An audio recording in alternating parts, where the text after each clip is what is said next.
Okay, next we have Dave from the First Nations Power Authority. Okay, Dave is a project advisor for FNPA and is the founder of Sustainable Project Partners Consulting Inc., an energy and sustainability consulting firm based in Calgary. He has spent the last 9 years in the renewable energy and energy storage industry, working on residential, commercial, and utility scale projects throughout Canada, the United States, and the Caribbean. As a consultant, he recently led development of 60 megawatts of battery energy storage projects in Alberta and completed a smart grid study of Canada for a European federal government prior to starting his company. He worked at Saturn Power Inc. and led development of the Highfield Solar Project, Saskatchewan's first utility-scale solar project. While at Saturn Power, he also developed a portfolio of 7 utility-scale solar projects in Texas, Bermuda's largest solar project, and many other utility-scale solar projects in North America. Thank you, Dave, for jumping on and doing this presentation. We're really looking forward to it. Yes, thank you very much.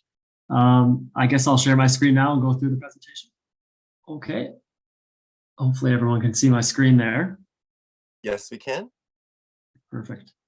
Okay.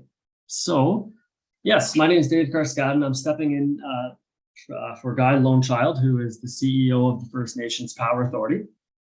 And I'm going to be talking a little bit about economic reconciliation through power projects. And specifically, the title of this presentation is called Pathways to Powerful Opportunities and Filling Up the 3 Buckets, which I'll get into a little bit more in detail here. So just quickly, the First Nations Power Authority is a not-for-profit organization based in Canada. And we work with First Nations across Canada, and we act as advocates for First Nations ownership on power projects. And we hope to advance economic participation in the energy sector for First Nation communities in Canada. So that's a little bit of a background on us. We're based in Saskatchewan, which is just north of North Dakota. So yeah, that's where our office is located. Okay, so when we talk about economic reconciliation with power projects, one of our focuses at the FNPA is to include the term Indigenous into the typical ESG framework. So when you say ESG, environmental, social, and governance, and we would like to see an Indigenous component into that as well, because we believe it's a responsible way to include, it's responsible development to include Indigenous people in clean energy projects, particularly in Canada, where we're starting to see, First Nation communities across Canada are falling behind in terms of their communities, and specifically some of the homes and the buildings in the communities are aging, and we need to see a kind of new investment in the infrastructure in First Nation communities. So really, as an organization, we're trying to advance the I in the ESG. We believe that successful partnerships with Indigenous communities are essential strategy for accelerating the energy transition. Across Canada, where we have quite a bit of fossil fuel generation, and we need to replace a lot of the fossil fuel generation with new sorts of energies, renewable energy being one.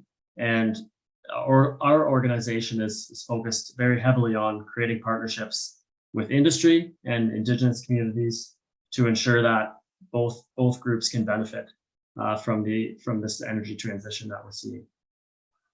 So in terms of ESG and adding the Indigenous component in there, we believe that it's the right thing to do, and we're advocating across Canada as for the private sector to really support Indigenous ownership in some of these projects, and whether it's an equity ownership in projects or showing benefit in some other way through education, training programs, capacity building initiatives, we're not just focused purely on the economic side of things.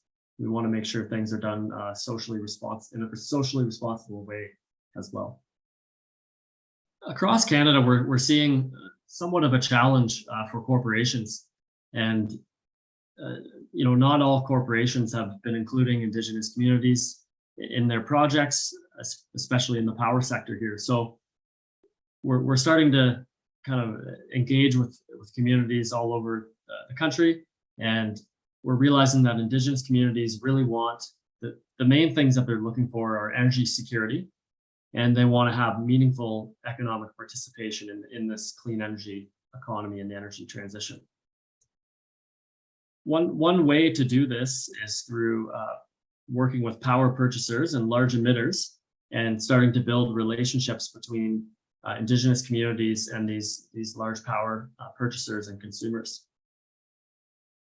In many cases, First Nation communities can work directly with large emitters and potentially work on clean energy projects on their sites and at their load facilities to help kind of offset some of their emissions. And companies across Canada and of course the United States as well are facing pressure to lower GHG emissions. And we're seeing a big uptake in ESG strategies amongst the corporate world. And the FNPA believes that Indigenous partners can add significant economic and social benefits and really help to create a better strategy. One thing that we're doing at the FNPA is we're doing some research right now, and we're going to be releasing a report quite soon that helps to quantify the value that First Nation communities can bring back to local economies when they're included in projects and when they are given equity in projects. One thing that the report is starting to summarize and showing is that First Nation communities are typically more likely to reinvest the money that they earn back into the local community than typical industry or corporations may be. So we like to think that Indigenous communities help to keep some of the money in the local economy. So we're going to release a report on that, hopefully pretty soon, in the next month or so. Regarding the renewable energy opportunity specifically, this is a picture here of a 10 megawatt solar project being constructed right now, actually in Saskatchewan. And this was a great collaboration between Sask Power, which is the provincial utility in Saskatchewan. They're a vertically integrated utility. They operate the distribution, transmission, and most of the power generation. And they contracted with First Nations, two First Nations own this 10 megawatt solar project. And there's also a corporation or two that are involved in a minority equity stake. And this project should be operating in the next couple months. And the great thing about this project is it allows First Nation communities to actually own power generating facilities in the province, which is quite rare at this time.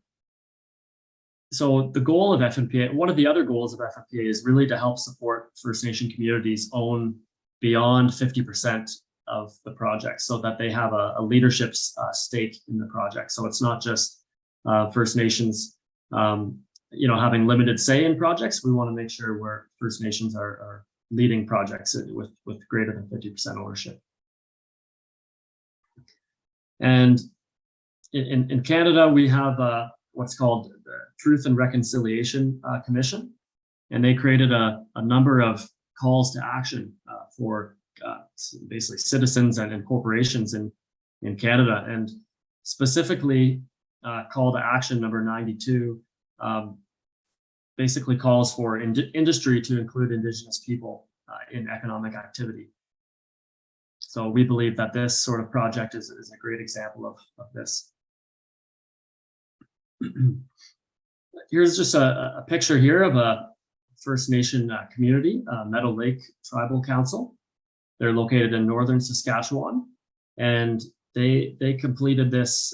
It's a biomass project. It's hard to tell from this picture here, but they have a wood waste or a wood facility, a wood treatment facility, and There's some additional biomass that can be used to generate power, and this First Nation community has negotiated an agreement directly with the provincial utility to turn the facility into a power generation facility so that they can utilize some of basically the excess waste from the wood manufacturing facility. So this is a great example of First Nations led power projects. And yeah, this I don't have too much to add on this particular project, but again, this is adding the I into the ESG considerations. One thing I should add as well, actually, is that typically we see First Nation communities reinvesting funds and economic returns from projects back into the culture, First Nations culture, back into the language, retaining the native languages, which can be sometimes lost over generations. And these are great things for the communities to put the money back towards. It's not all going back right into new developments or new economic opportunities. A lot of it's going back into maintaining culture, recreation activities, capacity building, so that other members of the community are able to understand what's happening and learn from the projects. So these are great things that we believe are increasing the well-being of our First Nation communities. When I mentioned earlier on the title slide there, we're calling this like kind of a 3-bucket approach. So the First Nations Power Authority, when we get involved in projects, we typically take a small fee from the operations of the project, and we reinvest that money back into 3 different buckets. And I'll go through these different buckets here. So the first one is the First Nations Energy Trust Fund. So when we receive revenue from a project, one of the buckets that we put the money in is this Energy Trust Fund. And basically what that is to keep money aside for communities to access for when they want to do future energy projects. So we're basically building a pool of accessible money for communities that they can tap into when they're looking to do clean energy projects. So whether that's a building energy retrofit, whether that's a wind energy project, we keep that open, and we kind of look at projects on a case-by-case basis. But we believe creating an energy trust is important, and one way that we can help to create more benefit in the future. The second bucket that we kind of reinvest in is capacity building. So that's helping to create training programs for youth in the communities, elders in the communities, and to help them understand and learn about clean energy and this industry, which they often aren't given many opportunities to learn about. The third bucket is more generally called sustainability, and that third bucket is kind of a mixture of funds that go towards the First Nations Power Authority directly to help us kind of sustain the organization.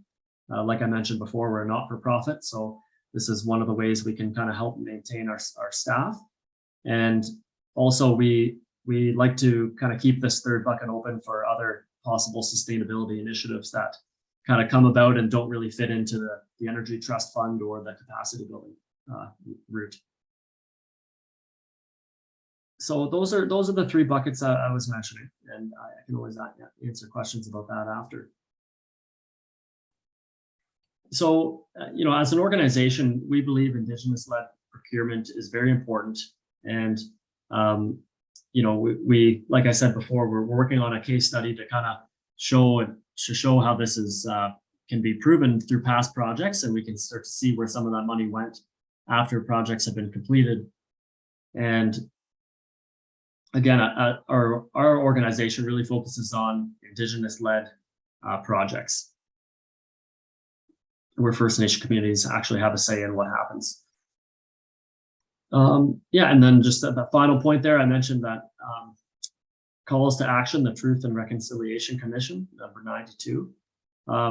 There is it would be quite an interesting read for anyone who might be interested in this, and part of it was driven by the government of Canada and they want to basically follow the United Nations declarations for Indigenous people. And I think in Canada right now, we're many corporations and governments are starting to include Indigenous people a lot more, and part of it is because of the calls to action. So that's the last slide I have here, and I'm happy to answer questions. I don't have any more slides to go through, so unfortunately that's it. Woo! Thank you, Dave. That was awesome. I'm gonna put your slides back up if you don't mind. Oh, sorry. Yes. Then we can dig in. Yeah. So one of the questions I had was, what do you think about this is transferable to the United States?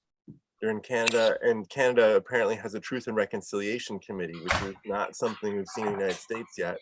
And so could you discuss a little bit about what you feel is transferable to sovereign nations, native sovereign nations in the United States? Right. Yeah, I think there's probably quite a bit that would be transferable, I would say. So yeah, we've got the commission that came up with these calls to action, and I think if there's not something similar in the United States, then it's definitely something that should be considered. I think what's transferable is, and I'm speaking more from the Canadian standpoint, is First Nation communities have a great interest in the power and energy sector. They believe it's a great way to create jobs for their people and earn economic benefits. And I would imagine it's the same in the United States. I guess specifically with this energy transition that's happening right now, there's a lot of fossil fuel heavy states, I would say, that likely have some Native American bands that might want to participate in this, and getting involved in the power sector is probably something that they're looking to do. And the First Nations Power Authority, this is a Canadian organization. Do you guys have an open door to sovereign nations in the United States to gain guidance from you or support? I mean, your accomplishment is so significant, and I don't know really of a corollary in the United States. And that doesn't mean there isn't one, but I just don't know of one.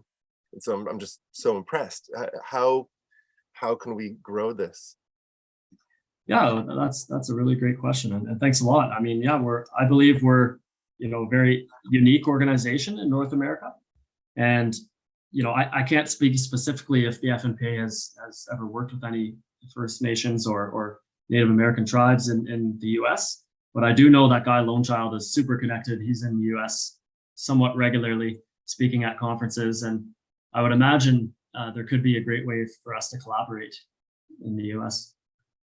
and help to share our story and maybe help, create a similar organization in the US. Excellent. There's some questions here on the side I want to also ask. Kelly Murphy, he asks, Tariq Fancy, Canadian entrepreneur, former chief sustainability officer at BlackRock, the world's largest investor, is highly critical of ESG's non-impact on emissions. With your experience with ESG, do you see changes to it on the horizon? By the way, Tariq is also founding the Rumi Initiative, a nonprofit organization that aims to educate children in underserved communities using affordable technology. So do you see, what are your thoughts on ESG and emissions? Well, I mean, that's a really good question. And I actually would agree that I don't know if ESG is really making the impact that, some people say that it could be, or if it's more of a, just more of a feel-good initiative or term. Of course, ESG, I think it is bringing, and the good thing about it is I think it's bringing, some of the environmental, social, and government risks to the table. And we're starting to at least bring up the conversation a lot more. Whether or not the goals created from ESG programs is having the impact, I think it's hard to say exactly about that. And maybe it's too early to say because some of the initiatives that are coming from ESG are relatively new for at least a lot of companies. So yeah, I mean, I think it's going to evolve into something different in the future. That's more or less my personal opinion. and the First Nations Power Authority, we want to see the Indigenous component of that, and we don't really want to see that being brushed over or not included at all in some of this, because it really does fit into the similar conversation. Brittany Turner wanted to draw attention. She says, or maybe he, I'm not sure, but the Office of Indian Energy out of the Department of Energy in the United States is leading a lot in the United States on this topic. And I didn't know that there was an Office of Indian Energy in the DOE. So that's helpful. Thank you, Brittany. And then you also provided a link to that, which I'm going to click on and read up. So, and then, so we have just about a minute before we transfer over to our next speaker. So, do you have any other words of wisdom you want to leave us with, or inspiration? Not that I can think of right now. I mean, I would say that if anyone's interested, to check out our website. Also, if anyone wants to reach out to Guy Lonechild, he's the CEO of FNPA. He's a wealth of knowledge and has so much experience in this industry, and he would be a great person to connect with if anyone's interested in learning more about the organization. Unfortunately, I don't have any other words to add to that. I'll put out there. I mean, Guy is a busy fellow, right? It's hard to get a hold of him. It's hard to organize this thing, and at the end, he had a scheduling conflict. So maybe you are the right person. Yeah, and maybe that's true. So, Sean, I'm not sure if my email. Maybe I'll just type my email address here into the chat. That'd be really helpful. Thank you. Because this is, like, I'll just say it again, this is amazing. The accomplishments that you're making, the growth that you're making, the way that you're reinvesting it into the community. I just want to share praise. It's amazing. It's so impressive. Thank you. Thank you so much. All right. Well, with that, if you want to hang out in the chat, you're welcome. I'm going to send your email out to everybody here because you just shared it with me exclusively. If that's okay. Oh, can I share it with other folks? Okay. Yeah. Oh, yeah. There we go. And then I'm going to put your project advisor. By the way, your accomplishments are so impressive. All of the thank you very much. Setup. That was that's your next presentation, is teach us about these big utility scale arrays that you're setting up. But for today, that was awesome. Thank you. Thank you.